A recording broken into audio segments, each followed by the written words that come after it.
The International Labour Organization has described the plight of migrant workers forced to return home during the COVID-19 pandemic as a potential crisis within a crisis. The UN agency urges governments to provide financial support to those facing unemployment and poverty and to reintegrate them into the local workforce. The ILO estimates there are 164 million migrant workers around the world. Many come from India, Bangladesh and the Philippines.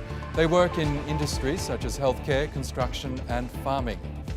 They account for nearly 5% of the global workforce, and half of them are almost women. Most send money back home, but the World Bank expects a $100 billion drop in remittances by the end of the year. Well, for more, let's go to Leighton in Geneva. She's Chief of the Labour Migration Branch for the International Labour Organization. Welcome to Money Talks, Michelle. Now, you've warned that tens of millions of migrant workers who have lost their jobs during the pandemic could be plunged into poverty as they return to their home countries. Just how bad is the situation for them? Well, thank you so much for inviting me to discuss this issue. It is of concern for the ILO because we're seeing how bad the situation is in terms of unemployment numbers, especially for those in the informal economy.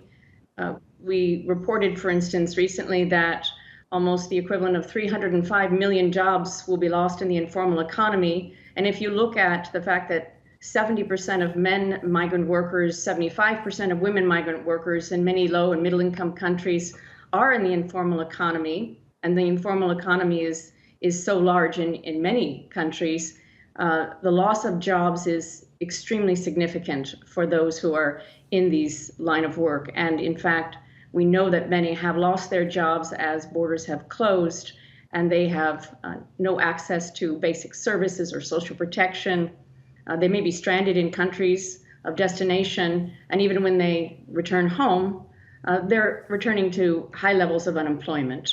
That's right, and even those who do return home find themselves excluded from some of the national schemes that are in place to protect workers who have lost their jobs. What more do governments need to do for the millions of migrant workers who are returning to their home countries? Well, we believe that they should be part of and included in the economic and social supports that governments are devising for nationals, both where they're working or now not working in countries of destination. And that includes many working who are not able to access social protection, yet they're doing essential jobs like in healthcare and agriculture. Back home, of course, the idea is that there is a lot countries can do now to prepare for reintegration of migrant workers. So not only accessing social protection and seeking to begin negotiations on Social Security portability across borders so those migrants can take their entitlements home with them, but also skills recognition is very important. Migrant workers can bring talent and skills and know-how from the jobs they've had abroad.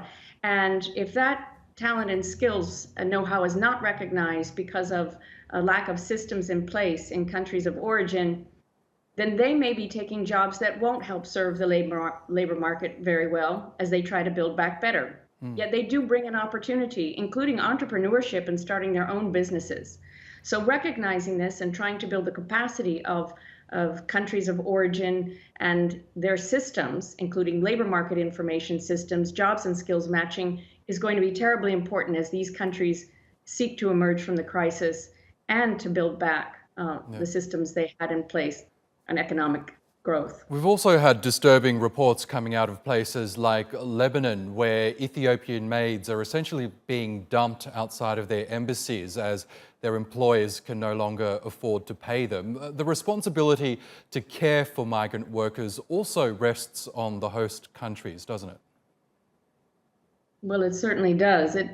It's a humanitarian issue, and it calls for humanitarian responses. It calls for our solidarity, and it calls for our compassion. We understand in that particular case, the employers or the government may seek to hold the employers accountable for that behavior. But it does raise a larger issue, and that is that migrant workers are often treated not in terms of equality within the national systems they work. They're seen as second-class citizens and don't have access to all their rights. And I think we see that the pandemic is exposing the failings of systems such as the kafala sponsorship system, which doesn't provide all of the rights needed for migrant workers. And this moment is an opportunity for us to change the way we govern labor migration and to ensure that it complies with international human rights and labor standards, but also that it serves the labor markets and the business and economic growth that we hope to see in the future. And that's what we think is building back better. Okay, Michelle Leighton from the International Labour Organization, thank you so much for joining us on Money Talks.